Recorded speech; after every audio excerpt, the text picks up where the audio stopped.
Welcome back, students. Welcome back to Principles of Marketing, Chapter 1, Class 7. And in this video, we'll discuss about evolution of marketing concepts or philosophies. Marketing ಪರಿಕಲ್ಪನೆಗಳು ಅಥವಾ ತತ್ವಶಾಸ್ತ್ರಗಳ ವಿಕಾಸನ ಇದರ ಬಗ್ಗೆ ಈ ವಿಡಿಯೋದಲ್ಲಿ ಚರ್ಚೆ ಮಾಡೋಣ. Let us see what are the steps involved in evolution of marketing concepts or philosophy. A concept is a philosophy or orientation, an attitude, a course of thinking, an idea or a notion relating to any aspect of human creations. The concept of marketing emerged gradually in 1970s after the production and sales era. It took many years for organization to realize that the customer is the key for making profits in the long run. The marketing concept is evolved through various stages. So earlier, as we discussed in last videos, in traditional marketing, seller was king, but it took many years to know or to realize that a customer is a king. When you satisfy a customer, you can make profits in the long run. So the marketing concept is evolved through various stages, and let's see in the next slide. ಪರಿಕಲ್ಪನೆ ಎಂಬುದು ಒಂದು ತತ್ವಶಾಸ್ತ್ರ ಅಥವಾ ದೃಷ್ಟಿಕೋನ, ಒಂದು ವರ್ತನೆ, ಆಲೋಚನೆ ಕ್ರಮ, ಒಂದು ಕಲ್ಪನೆ ಅಥವಾ ಮಾನವ ಸೃಷ್ಟಿಗಳ ಯಾವುದೇ ಅಂಶಕ್ಕೆ ಸಂಬಂಧಿಸಿದ ಕಲ್ಪನೆಯಾಗಿರುತ್ತದೆ. ಉತ್ಪಾದನೆ ಮತ್ತು ಮಾರಾಟ ಯುಗದ ನಂತರ 1970ರ ದಶಕದಲ್ಲಿ ಮಾರ್ಕೆಟಿಂಗ್ ಪರಿಕಲ್ಪನೆಯು ಕ್ರಮೇಣ ಹೊರಹೊಮ್ಮಿತು. ದೀರ್ಘಾವಧಿಯಲ್ಲಿ ಲಾಭ ಗಳಿಸಲು ಗ್ರಾಹಕರು ಪ್ರಮುಖರು ಎಂಬುದನ್ನು ಸಂಸ್ಥೆಗಳು ಅರಿತುಕೊಳ್ಳಲು ಹಲವು ವರ್ಷಗಳೇ ಬೇಕಾಯಿತು. ಮಾರ್ಕೆಟಿಂಗ್ ಪರಿಕಲ್ಪನೆಯು ವಿವಿಧ ಹಂತಗಳ ಮೂಲಕ ವಿಕಸನಗೊಂಡಿವೆ. ಸೊ ನಾವು ಸಾಂಪ್ರದಾಯಿಕ ಮಾರ್ಕೆಟಿಂಗ್ ಅಲ್ಲಿ ನೋಡಿದ್ವಿ, ಅಲ್ಲಿ ಮಾರಾಟಗಾರರಿಗೆ ಹೆಚ್ಚು ಆದ್ಯತೆಯನ್ನು ಕೊಡಲಾಗ್ತಿತ್ತು. ಮಾರಾಟಗಾರ ಏನ್ ಮಾರ್ತಿದ್ದ ಅದನ್ನೇ ಗ್ರಾಹಕರು ಕೊಂಡ್ಕೊಳ್ಳುವಂತ ಪರಿಸ್ಥಿತಿ ಇತ್ತು. ಬಟ್ ಗ್ರಾಹಕನೇ ಪ್ರಮುಖ ಅಂಶ, ಇಲ್ಲಿ ಗ್ರಾಹಕನೇ ರಾಜ ಎಂಬುದು ತಿಳಿದು ಬಂದಿದ್ದು. ಅದು ಸ್ವಲ್ಪ ಕಾಲಾವಕಾಶ ಬೇಕಾಯ್ತು ಮಾರುಕಟ್ಟೆಯಲ್ಲಿ. ಸೊ ಗ್ರಾಹಕರ ಸಂತೃಪ್ತಿ ಪಡಿಸಿದಾಗ ಅಷ್ಟೇ ಒಂದು ಲಾಭ ಹೆಚ್ಚು ಗಳಿಸಬಹುದು ಅನ್ನೋದು ಅವರಿಗೆ ಸ್ವಲ್ಪ ತಡವಾಗಿ ಅರಿವಿಗೆ ಬಂತು ಅಂತ ಇಲ್ಲಿ ಹೇಳಲಾಗುತ್ತೆ.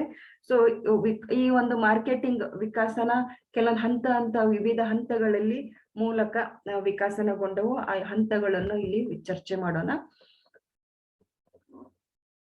So evolution of marketing concepts. First one is production concept or philosophy, product concept, selling concept, marketing concept, societal concept, and now at present we are in holistic concept or philosophy. ಉತ್ಪಾದನಾ ಪರಿಕಲ್ಪನೆ, ಉತ್ಪನ್ನ ಪರಿಕಲ್ಪನೆ, ಮಾರಾಟ ಪರಿಕಲ್ಪನೆ, ಮಾರುಕಟ್ಟೆ ಪ್ರಕ್ರಿಯೆ ಪರಿಕಲ್ಪನೆ, ಸಾಮಾಜಿಕ ಪರಿಕಲ್ಪನೆ, ಸಮಗ್ರ ಪರಿಕಲ್ಪನೆ. Let us discuss one by one in detail. First one, production concept or philosophy. In production concept, this era began with the Industrial Revolution in the 17th century and continued till 1920s. In this concept, consumers prefer products that are widely available and inexpensive. The production concept is more production oriented. The major task of the producer is to constantly improve production and lower the prices. So in this production concept, the word production, you have to remember this. The production means in production concept, the more importance was given to production activity rather than the quality of the product. So the production was made in large scale, mass production was done, and the price of the product was low, and even the quality of the product was low. And it was widely and easily available everywhere and anywhere in any shop. This is the what tells the concept, production concept. ಉತ್ಪಾದನಾ ಪರಿಕಲ್ಪನೆ ಅಥವಾ ತತ್ವಗಳು. ಉತ್ಪಾದನಾ ಯುಗವು 17ನೇ ಶತಮಾನದಲ್ಲಿ ಕೈಗಾರಿಕಾ ಕ್ರಾಂತಿಯೊಂದಿಗೆ ಪ್ರಾರಂಭವಾಯಿತು ಮತ್ತು 1920 ರವರೆಗೆ ಮುಂದುವರಿಯಿತು. ಈ ಪರಿಕಲ್ಪನೆಯಲ್ಲಿ ಗ್ರಾಹಕರು ವ್ಯಾಪಕವಾಗಿ ಲಭ್ಯವಿರುವ ಮತ್ತು ಅಗ್ಗದ ಉತ್ಪನ್ನಗಳನ್ನು ಬಯಸುತ್ತಾರೆ. ಉತ್ಪಾದನಾ ಪರಿಕಲ್ಪನೆಯು ಹೆಚ್ಚು ಉತ್ಪಾದನಾ ಆಧಾರಿತವಾಗಿದೆ. ಉತ್ಪಾದಕರ ಪ್ರಮುಖ ಕಾರ್ಯವೆಂದರೆ ಉತ್ಪಾದನೆಯನ್ನು ನಿರಂತರವಾಗಿ ಸುಧಾರಿಸುವ ಮತ್ತು ಬೆಲೆಗಳನ್ನು ಕಡಿಮೆ ಮಾಡುವುದು ಎಂದು ಇಲ್ಲಿ ಹೇಳಲಾಗುತ್ತದೆ. ಉದಾಹರಣೆಗೆ ಪಾರ್ಲೆಜಿ ಬಿಸ್ಕೆಟ್ಗಳು. ಈ ಉತ್ಪಾದನಾ ಪರಿಕಲ್ಪನೆಯಲ್ಲಿ ಉತ್ಪಾದನೆಗೆ ಹೆಚ್ಚು ಆದ್ಯತೆಯನ್ನು ಕೊಡಲಾಗ್ತಿತ್ತು. ಹೆಚ್ಚಿನ ಸಂಖ್ಯೆಯಲ್ಲಿ ಉತ್ಪಾದನೆಯನ್ನು ಮಾಡಲಾಗ್ತಿತ್ತು. ಉತ್ಪಾದನೆ ಹೆಚ್ಚಾದಂಗೆ ಅಲ್ಲಿ ಖರ್ಚು ಸಹ ಕಡಿಮೆ ಬರ್ತಿತ್ತು. ಸೊ ಹೀಗಾಗಿ ಉತ್ಪನ್ನಗಳ ಬೆಲೆ ಕಡಿಮೆ ಇರ್ತಿತ್ತು, ಅದ್ರ ಕ್ವಾಲಿಟಿನೂ ಸ್ವಲ್ಪ ಮಟ್ಟಿಗೆ ಕಡಿಮೆನೇ ಇರ್ತಿತ್ತು. ಆದ್ರೆ ಇದು ವ್ಯಾಪಕವಾಗಿ ಎಲ್ಲಾ ಕಡೆ ಲಭ್ಯ ಇರುವಂತ ಒಂದು ಪರಿಸ್ಥಿತಿಯಲ್ಲಿ ಇರ್ತಿತ್ತು. ಹೀಗಾಗಿ ನಾವು ಒಂದು ಉದಾಹರಣೆ ತಗೋಬೇಕಂದ್ರೆ ಪಾರ್ಲೆಜಿ ಬಿಸ್ಕೆಟ್ಗಳನ್ನ ಇಲ್ಲಿ ನಾವು ತಗೋಬಹುದು. ಸೊ ಅದು ಲಾರ್ಜ್ ಸ್ಕೇಲ್ ಅಲ್ಲಿ ಪ್ರೊಡ್ಯೂಸ್ ಆಗುತ್ತೆ, ಎಲ್ಲಾ ಕಡೆ ಈಸಿಯಾಗಿ ಅವೈಲೇಬಲ್ ಇರುತ್ತೆ, ಕಡಿಮೆ ಬೆಲೆದು ಸಹ ಅಂತ ಹೇಳ್ಬೋದು. ಸೊ ಇವೆ ಪ್ರತಿ ಒಂದು concept, all concepts have its own assumptions. Let us see the assumption of production concept. It is assumed that widely and easily available products in the market have more demand. So it should be easily available, widely available. Such products will have more demand and customers will like such products. It is assumed like that. And large scale and mass production, low priced, inexpensive products are manufactured. Cheap products are more demand in the market. So it is assumed that people like cheaper products and easily availability. So they produce in larger scale at lower price. These are the assumption of this concept.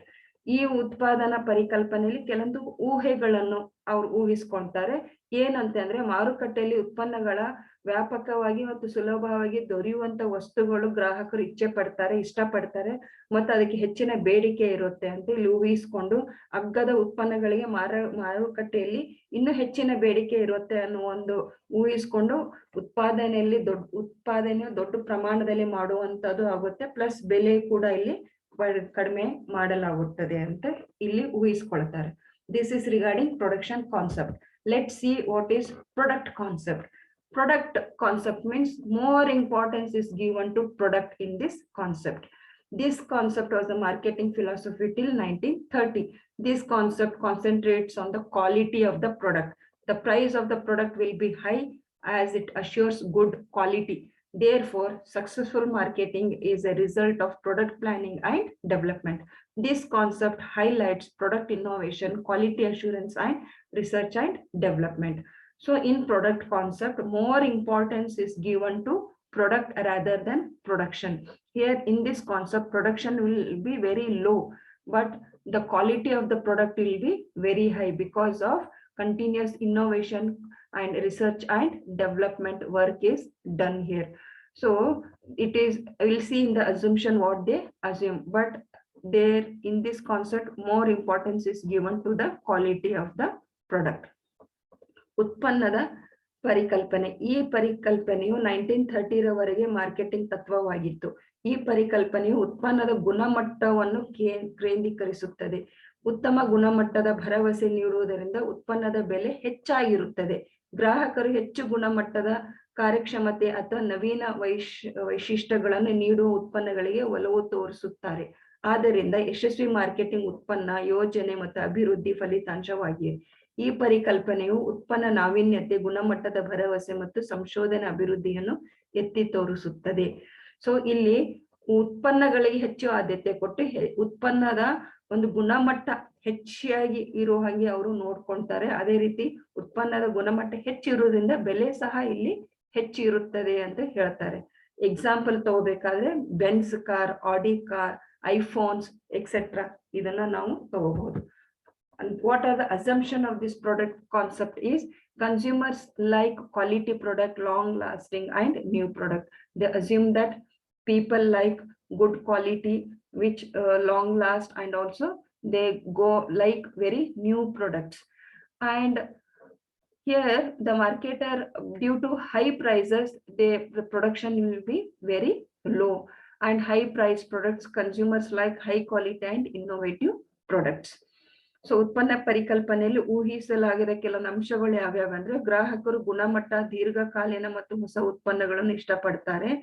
ಉತ್ಪನ್ನ ಹೀಗಾಗಿ ಕಡಿಮೆ ಇರುತ್ತೆ, ಹೆಚ್ಚು ಬೆಲೆಯದಾಗಿರುತ್ತೆ. ಗ್ರಾಹಕರು ಉತ್ತಮ ಗುಣಮಟ್ಟ ಮತ್ತು ನವೀನ ಉತ್ಪನ್ನವನ್ನು ಇಷ್ಟಪಡ್ತಾರೆ ಅಂತ ಇಲ್ಲಿ ಊಹಿಸಲಾಗ್ತದೆ. And the next concept is selling concept. The sales era came into existence in 1930s and continued till the mid of 1950s. In this concept, the marketer sells his products more aggressively or forcefully into the market. Consumers will buy products only if the company aggressively promotes or sells these products. The concept assumes that consumer will buy when efforts are made to sell the products through intensive sales promotion, advertising, and salesmanship. Again, selling concept. In this, selling is being concentrated more.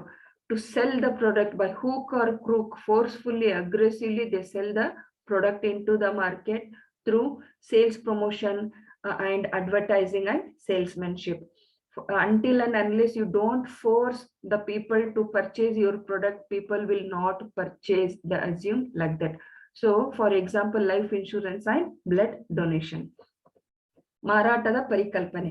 ಮಾರಾಟದ ಯುಗವು 1930ರ ದಶಕದಲ್ಲಿ ಅಸ್ತಿತ್ವಕ್ಕೆ ಬಂದಿತ್ತು ಮತ್ತು 1950ರ ದಶಕದ ಮಧ್ಯಭಾಗದವರೆಗೆ ಮುಂದುವರಿಯಿತು. ಈ ಪರಿಕಲ್ಪನೆಯಲ್ಲಿ ಮಾರಾಟಗಾರನು ತನ್ನ ಉತ್ಪನ್ನಗಳನ್ನು ಹೆಚ್ಚು ಆಕ್ರಮಣಕಾರಿಯಾಗಿ ಅಥವಾ ಬಲವಂತವಾಗಿ ಮಾರುಕಟ್ಟೆಯಲ್ಲಿ ಮಾರಾಟ ಮಾಡುತ್ತಾನೆ. ಕಂಪನಿಯು ಆಕ್ರಮಣಕಾರಿಯಾಗಿ ಈ ಉತ್ಪನ್ನಗಳನ್ನು ಪ್ರಚಾರ ಮಾಡಿದರೆ ಅಥವಾ ಮಾರಾಟ ಮಾಡಿದರೆ ಮಾತ್ರ ಗ್ರಾಹಕರು ಉತ್ಪನ್ನಗಳನ್ನು ಖರೀದಿಸುತ್ತಾರೆ ಎಂದು ಊಹಿಸಲಾಗುತ್ತದೆ. ತೀವ್ರವಾದ ಮಾರಾಟ ಪ್ರಚಾರಗಳು, ಜಾಹೀರಾತು ಮತ್ತು ಮಾರಾಟದ ಮೂಲಕ ಉತ್ಪನ್ನಗಳನ್ನು ಮಾರಾಟ ಮಾಡಲು ಪ್ರಯತ್ನಿಸಿದಾಗ ಗ್ರಾಹಕರು ಖರೀದಿಸುತ್ತಾರೆ ಎಂದು ಈ ಪರಿಕಲ್ಪನೆಯು ಊಹಿಸುತ್ತದೆ. ಉದಾಹರಣೆಗೆ ಜೀವ ವಿಮೆ ಮತ್ತು ರಕ್ತದಾನ. ಸೊ ಇಲ್ಲಿ ಮಾರಾಟಕ್ಕೆ ಹೆಚ್ಚು ಆದ್ಯತೆ ಕೊಡುವಂತ ಒಂದು ಸ್ಥಿತಿ ಇರುತ್ತದೆ.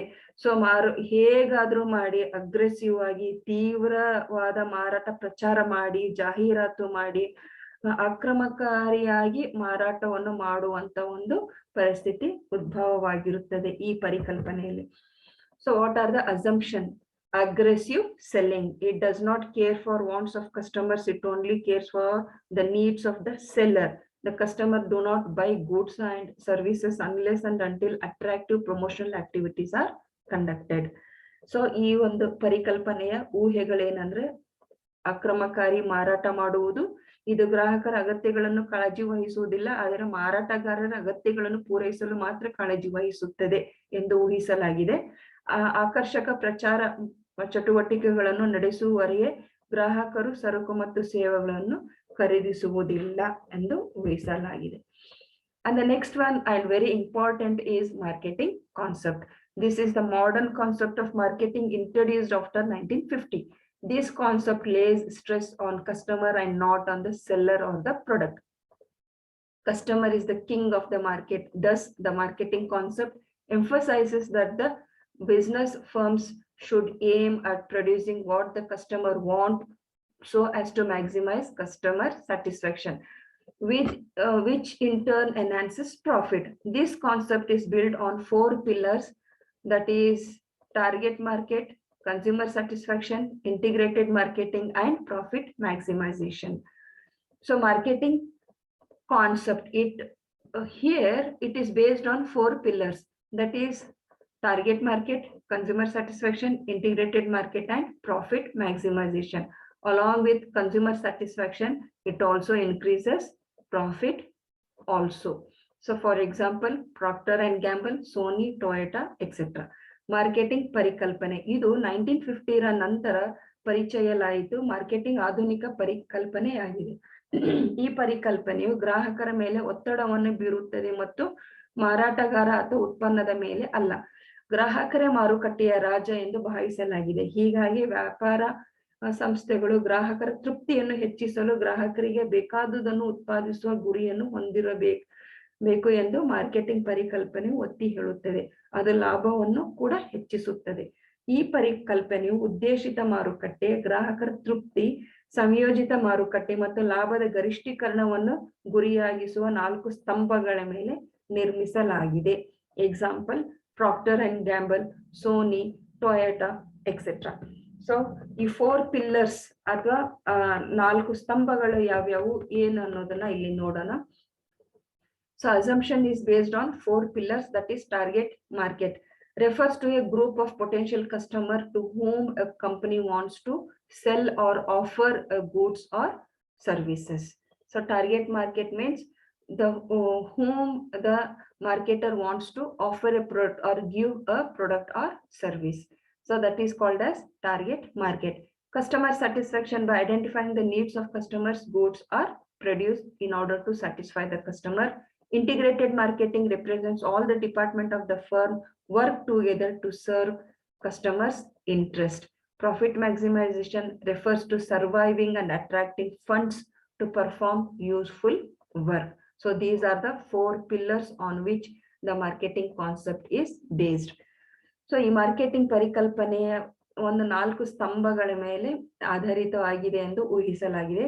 ಉದ್ದೇಶಿತ ಮಾರುಕಟ್ಟೆಯು ಕಂಪನಿಯು ತನ್ನ ಉತ್ಪನ್ನಗಳು ಮತ್ತು ಸೇವೆಗಳನ್ನು ಮಾರಾಟ ಮಾಡಲು ಬಯಸುವ ಸಂಭಾವ್ಯ ಗ್ರಾಹಕರ ಗುಂಪು ಎಂದು ಸೂಚಿಸುತ್ತದೆ.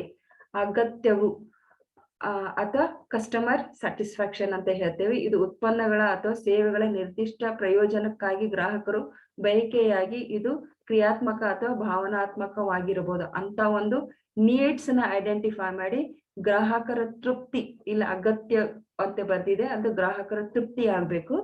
ಸೊ ಸೆಕೆಂಡ್ ಒನ್ ಗ್ರಾಹಕರ ತೃಪ್ತಿ. ಥರ್ಡ್ ಒನ್ ಸಂಯೋಜಿತ ವ್ಯಾಪಾರೋದ್ಯಮ. ಗ್ರಾಹಕರ ಹಿತಾಸಕ್ತಿಯನ್ನು ಪೂರೈಸಲು ಒಂದು ಸಂಸ್ಥೆಯು ಎಲ್ಲಾ ವಿಭಾಗಗಳನ್ನು ಒಟ್ಟಾಗಿ ಕೆಲಸ ಮಾಡುತ್ತವೆ. ಸೊ ಎಲ್ಲಾ ವಿಭಾಗ ಒಟ್ಟಾಗಿ ಕೆಲಸ ಮಾಡಿದಾಗ ಅಷ್ಟೇ ನಾವು ಗ್ರಾಹಕರನ್ನ ತೃಪ್ತಿ ಪಡಿಸಬಹುದು, ಪ್ರಾಫಿಟ್ ಅನ್ನು ಹೆಚ್ಚು ಮಾಡಬಹುದು ಅಂತ ಇಲ್ಲಿ ಭಾವಿಸಲಾಗಿದೆ. ಲಾಭದ ಗರಿಷ್ಠೀಕರಣಗೊಳಿಸುವಿಕೆ. ಉಪಯುಕ್ತವಾದ ಕೆಲಸವನ್ನು ನಿರ್ವಹಿಸಲು ಮಾರುಕಟ್ಟೆಯಲ್ಲಿ ಬದುಕುಳಿಯಲು ಮತ್ತು ಹಣವನ್ನು ಆಕರ್ಷಿಸುವುದು ಇದು ಸೂಚಿಸುತ್ತದೆ ಅಂತ ಹೇಳಲಾಗಿದೆ. The next point is societal concept. This concept came into existence in 1980s, which created new horizon in marketing concept. This concept concentrates on long-run customers and society's well-being. Under this concept, the marketing management has to consider consumer satisfaction on one hand and profitable sales on the other hand, which results in improved standard of living and also a better quality of life free from ecological pollution. For example, Tesla promises a big push for green energy with electric cars and solar proof panels or tiles in order to save the environment here. So societal concept concentrates more on social welfare.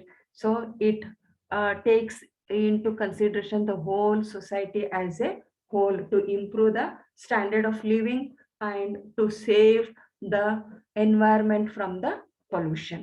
So ಸಾಮಾಜಿಕ ಪರಿಕಲ್ಪನೆ. ಈ ಪರಿಕಲ್ಪನೆಯು 1980ರ ದಶಕದಲ್ಲೇ ಅಸ್ತಿತ್ವಕ್ಕೆ ಬಂತು. ಇದು marketing ಪರಿಕಲ್ಪನೆಯಲ್ಲಿ ಹೊಸ ದಿಗಂತವನ್ನು ಸೃಷ್ಟಿಸಿತು. ಈ ಪರಿಕಲ್ಪನೆಯು ದೀರ್ಘಾವಧಿ ಗ್ರಾಹಕರು ಮತ್ತು ಸಮಾಜದ ಯೋಗಕ್ಷೇಮದ ಮೇಲೆ ಕೇಂದ್ರೀಕರಿಸುತ್ತದೆ. ಈ ಪರಿಕಲ್ಪನೆಯ ಅಡಿಯಲ್ಲಿ ಮಾರ್ಕೆಟಿಂಗ್ ಮ್ಯಾನೇಜ್ಮೆಂಟ್ ಒಂದು ಕಡೆ ಗ್ರಾಹಕರ ತೃಪ್ತಿ ಮತ್ತು ಲಾಭದಾಯಕ ಮಾರಾಟವನ್ನು ಪರಿಗಣಿಸಬೇಕು. ಇದು ಸುಧಾರಿತ ಜೀವನ ಮಟ್ಟವನ್ನು ಮತ್ತು ಪರಿಸರ ಮಾಲಿನ್ಯದಿಂದ ಮುಕ್ತವಾದ ಉತ್ತಮ ಗುಣಮಟ್ಟದ ಜೀವನಕ್ಕೆ ಕಾರಣವಾಗುತ್ತದೆ. ಸೊ ಇಲ್ಲಿ ಸೊಸೈಟಲ್ ಕಾನ್ಸೆಪ್ಟ್ ಅಲ್ಲಿ ಸಾಮಾಜಿಕ ಪರಿಕಲ್ಪನೆಯಲ್ಲಿ ಸಮಾಜಕ್ಕೆ ಹೆಚ್ಚಿನ ಒಂದು ಆದ್ಯತೆಯನ್ನು ಕೊಡಲಾಗ್ತಿದೆ. ಸೊ ಸಮಾಜ ಕಲ್ಯಾಣ ಇರ್ಬೋದು, ಸೋಷಿಯಲ್ ವೆಲ್ಫೇರ್ ಇರ್ಬೋದು, ಮತ್ತು ಪರಿಸರಕ್ಕೆ ಹೆಚ್ಚು ಆದ್ಯತೆಯನ್ನು ಕೊಡಲಾಗಿದೆ. ಪರಿಸರ ಮಾಲಿನ್ಯವಾಗದಂತೆ ಇಲ್ಲಿ ಉತ್ಪಾದನೆಯನ್ನು ಮಾಡಬೇಕು. ಅದ್ರ ಜೊತೆಗೆ ಜನರ ಒಂದು ಜೀವನ ಗುಣಮಟ್ಟ ಹೆಚ್ಚು ಮಾಡಬೇಕು ಒಂದು ದೃಷ್ಟಿಕೋನ ಇಟ್ಕೊಂಡು ಮಾಡಿರುವಂತ ಒಂದು ಪರಿಕಲ್ಪನೆಯಾಗಿದೆ. ಸೊ ಹೀಗಾಗಿ ಟೆಸ್ಲಾ ಕಾರುಗಳು ಇರ್ಬೋದು, ಅದು ಸೋಲಾರ್ ರೂಫ್ ಪ್ಯಾನೆಲ್ಗಳು ಅಥವಾ ಟೈಲ್ಗಳೊಂದಿಗೆ ಹಸಿರು ಶಕ್ತಿಗೆ ದೊಡ್ಡ ಉತ್ತೇಜನವನ್ನು ನೀಡಲಾಗುತ್ತದೆ. ಸೊ ಇದು ಪರಿಸರವನ್ನು ಸಂರಕ್ಷಣೆ ಮಾಡುವಲ್ಲಿ ಈ ಒಂದು ಕಾನ್ಸೆಪ್ಟ್ ಯಶಸ್ವಿಯಾಗಿದೆ ಅಂತ ಹೇಳ್ಬೋದು ಇಲ್ಲಿ. ಅಂಡ್ ದೆನ್ ಇದು ಅಸಂಪ್ಷನ್ ಏನೇನಂತ ಬಂದಾಗ, ವಾಟ್ ಆರ್ ದ ಅಸಂಪ್ಷನ್ಸ್ ಅಂತ ಬಂದಾಗ ಕಸ್ಟಮರ್ ಸ್ಯಾಟಿಸ್ಫ್ಯಾಕ್ಷನ್ ಇದೆ, along with that social welfare and profit maximisation. ಕಂಪನಿಗೆ ಅದು ಪ್ರಾಫಿಟ್ ಮ್ಯಾಕ್ಸಿಮೈಸೇಷನ್ ಕೊಡುತ್ತೆ, ಸೊಸೈಟಿಗೆ ಸೋಷಿಯಲ್ ವೆಲ್ಫೇರ್ ಕೊಡುತ್ತೆ, ಕಸ್ಟಮರ್ಸ್ಗೆ ಅದು ಸ್ಯಾಟಿಸ್ಫ್ಯಾಕ್ಷನ್ ಮತ್ತು ವಾಂಟ್ಸ್ ಅಂಡ್ ನೀಡ್ಸ್ ನ ಸ್ಯಾಟಿಸ್ಫೈ ಮಾಡುವಂತ ಒಂದು ಪರಿಕಲ್ಪನೆ ಇದು ಆಗಿರುತ್ತೆ. Last one is holistic concept. Holistic marketing is of recent origin to the business. Marketers in the 21st century are recognizing the need for having more complete and concrete approach that goes beyond the traditional marketing concept. It considers business and all its parts as one single entity and gives a shared purpose to every activity and person related to that business. Holistic marketing concept enforces internal marketing, integrated marketing, performance marketing, and relationship marketing, and believes that the broad and integrated perspective is essential to attain the best results. So holistic means overall development. The whole company or the whole marketing company is being considered as a single entity, and the purpose is shared to each and every activity and person related to that business. Again, it is based on internal marketing, integrated marketing, performance marketing, and relationship marketing. For example, we can take Coca-Cola or Google. So it considers as a single entity here. ಸಮಗ್ರ ಪರಿಕಲ್ಪನೆ. ಸಮಗ್ರ ಪರಿಕಲ್ಪನೆ marketing ವ್ಯವಹಾರಕ್ಕೆ ಇತ್ತೀಚಿನ ಮೂಲವಾಗಿದೆ. 21ನೇ ಶತಮಾನದ ಮಾರುಕಟ್ಟೆದಾರರು ಸಾಂಪ್ರದಾಯಿಕ marketing ಪರಿಕಲ್ಪನೆಯನ್ನು ಮೀರಿ ಹೆಚ್ಚು ಸಂಪೂರ್ಣ ಮತ್ತು ಕಾಂಕ್ರೀಟ್ ವಿಧಾನವನ್ನು ಹೊಂದುವ ಅಗತ್ಯವನ್ನು ಗುರುತಿಸುತ್ತಿದೆ. ಇದು ವ್ಯಾಪಾರ ಮತ್ತು ಅದರ ಎಲ್ಲ ಭಾಗಗಳನ್ನು ಒಂದೇ ಘಟಕವಾಗಿ ಪರಿಗಣಿಸುತ್ತದೆ. ಸಮಗ್ರ ಮಾರ್ಕೆಟಿಂಗ್ ಪರಿಕಲ್ಪನೆಯು ಆಂತರಿಕ ಮಾರ್ಕೆಟಿಂಗ್, ಸಂಯೋಜಿತ ಮಾರ್ಕೆಟಿಂಗ್, ಕಾರ್ಯಕ್ಷಮತೆ ಮಾರ್ಕೆಟಿಂಗ್ ಮತ್ತು ಸಂಬಂಧಗಳ ಮಾರ್ಕೆಟಿಂಗ್ ಅನ್ನು ಜಾರಿಗೊಳಿಸುತ್ತದೆ ಮತ್ತು ಉತ್ತಮ ಫಲಿತಾಂಶವನ್ನು ಪಡೆಯಲು ವಿಶಾಲ ಮತ್ತು ಸಮಗ್ರ ದೃಷ್ಟಿಕೋನವು ಅಗತ್ಯ ಎಂದು ನಂಬಿರುತ್ತದೆ. ಉದಾಹರಣೆಗೆ ಕೋಕಾಕೋಲಾ ಮತ್ತು ಗೂಗಲ್. ಸೊ ಈ ಒಂದು ಸಮಗ್ರ ಪರಿಕಲ್ಪನೆಯಲ್ಲಿ ವ್ಯಾಪಾರ ಮತ್ತು ಅದರ ಎಲ್ಲ ಭಾಗಗಳು ಒಂದೇ ಘಟಕ ಎಂದು ಪರಿಗಣಿಸಲಾಗಿದೆ. ಇದರಲ್ಲಿ ಆಂತರಿಕ ಮಾರ್ಕೆಟಿಂಗ್, ಸಂಯೋಜಿತ ಮಾರ್ಕೆಟಿಂಗ್, ಕಾರ್ಯಕ್ಷಮತೆ ಮಾರ್ಕೆಟಿಂಗ್ ಮತ್ತು ಸಂಬಂಧಗಳ ಮಾರ್ಕೆಟಿಂಗ್ ಇವೆಲ್ಲ ಒಳಗೊಂಡಿರುತ್ತದೆ. ಸೊ ಇದೇನು, let us see what are these concepts mean. Holistic or concept here means there are 4 main components within a holistic marketing model, each of which plays an important role in bringing everything together for a business. Internal marketing means, internal marketing refers to the internal management of the system, the marketing department, and the collaboration between the marketing department and other departments. There are other departments working in the company along with marketing department. There should be collaboration between the marketing and other departments in the company. Integrated marketing involves the pricing strategy, product strategy, pricing strategy, promotion strategy, and communication strategy. That is 4 P's or marketing mix. Performance marketing focus on different business activities such as how to sell a product, brand and customer equity, ethical and legal responsibility of business, and product upholds. Relationship marketing, it concentrated on the relationship of the company having with their customers, employees, partners, and competitors. These are the main components of holistic concept or philosophies. ಸಮಗ್ರ ಪರಿಕಲ್ಪನೆ ಅಥವಾ ತತ್ವಶಾಸ್ತ್ರ. ಸಮಗ್ರ marketing ಮಾದರಿಯಲ್ಲಿ 4 ಮುಖ್ಯ ಅಂಶಗಳಿವೆ. ಪ್ರತಿಯೊಂದು ವ್ಯವಹಾರಕ್ಕಾಗಿ ಎಲ್ಲವನ್ನು ಒಟ್ಟಿಗೆ ತರುವಲ್ಲಿ ಪ್ರಮುಖ ಪಾತ್ರವನ್ನು ವಹಿಸುತ್ತದೆ. ಅದು ಆಂತರಿಕ ಮಾರ್ಕೆಟಿಂಗ್. ಆಂತರಿಕ ವ್ಯಾಪಾರೋದ್ಯಮ ವ್ಯವಸ್ಥೆಯು ಆಂತರಿಕ ನಿರ್ವಹಣೆ, ಮಾರ್ಕೆಟಿಂಗ್ ವಿಭಾಗ ಮತ್ತು ಮಾರ್ಕೆಟಿಂಗ್ ಇಲಾಖೆ ಮತ್ತು ಇತರ ಇಲಾಖೆಗಳ ನಡುವಿನ ಸಂಯೋಜನೆಯನ್ನು ಸೂಚಿಸುತ್ತದೆ. ನೆಕ್ಸ್ಟ್, ಸಂಯೋಜಿತ ಮಾರ್ಕೆಟಿಂಗ್. ಇಂಟಿಗ್ರೇಟೆಡ್ ಮಾರ್ಕೆಟಿಂಗ್ ಎನ್ನುವುದು ಬೆಲೆ ತಂತ್ರ, ಉತ್ಪನ್ನ ತಂತ್ರ, ಇರಿಸುವ ತಂತ್ರ, ಪ್ರಚಾರ ತಂತ್ರ ಮತ್ತು ಸಂವಹನ ತಂತ್ರ ಒಳಗೊಂಡಿರುತ್ತದೆ. ಅಂದ್ರೆ ಇದು ಮಾರ್ಕೆಟಿಂಗ್ ಮಿಕ್ಸ್, ಮಾರುಕಟ್ಟೆ ಮಿಶ್ರಣದ ಬಗ್ಗೆ ಇದು ಆದ್ಯತೆಯನ್ನು ಕೊಡಲಾಗುತ್ತದೆ. ಕಾರ್ಯಕ್ಷಮತೆ ಮಾರ್ಕೆಟಿಂಗ್ ಅಂದ್ರೆ ಕಾರ್ಯಕ್ಷಮತೆ ಮಾರ್ಕೆಟಿಂಗ್ ವಿಭಿನ್ನ ವ್ಯಾಪಾರದ ಚಟುವಟಿಕೆಗಳ ಮೇಲೆ ಕೇಂದ್ರೀಕರಿಸಲಾಗಿದೆ. ಉದಾಹರಣೆಗೆ ಉತ್ಪನ್ನವನ್ನು ಹೇಗೆ ಮಾರಾಟ ಮಾಡುವುದು, ಬ್ರ್ಯಾಂಡ್ ಮತ್ತು ಗ್ರಾಹಕರ ಇಕ್ವಿಟಿ, ಮತ್ತು ವ್ಯಾಪಾರ ಮತ್ತು ಉತ್ಪನ್ನ ಎತ್ತಿ ಹಿಡಿಯುವ ನೈತಿಕ ಮತ್ತು ಕಾನೂನು ಜವಾಬ್ದಾರಿಗಳನ್ನು ಒಳಗೊಂಡಿರುತ್ತದೆ. ಸಂಬಂಧದ ಮಾರ್ಕೆಟಿಂಗ್ ಅಂದರೆ ಕಂಪನಿಯು ತಮ್ಮ ಗ್ರಾಹಕರು, ಉದ್ಯೋಗಿಗಳು, ಪಾಲುದಾರರು ಮತ್ತು ಸ್ಪರ್ಧಿಗಳೊಂದಿಗೆ ಹೊಂದಿರುವ ಸಂಬಂಧದ ಮೇಲೆ ಕೇಂದ್ರೀಕರಿಸಲಾಗುತ್ತದೆ. So these are the 6 concepts or philosophies of marketing or the evolution of marketing. ಯಾವ ರೀತಿ ಅದು ವಿಕಾಸನಗೊಂಡು ಅನ್ನೋದನ್ನು ಇವರು 6 ಕಾನ್ಸೆಪ್ಟ್ಸ್ ಅಲ್ಲಿ ಅಥವಾ ಪರಿಕಲ್ಪನೆಯಲ್ಲಿ ಹೇಳಿದ್ದಾರೆ. So how did the evolution of marketing took place is being explained in these 6 philosophies or concepts. Let's review this once again. So we have 6 philosophies or concepts which tells the evolution of marketing from production concept to holistic concept. Hope you all enjoyed this video. I'll be back with another new topic in my next session. Until then, have a nice time. Thank you very much.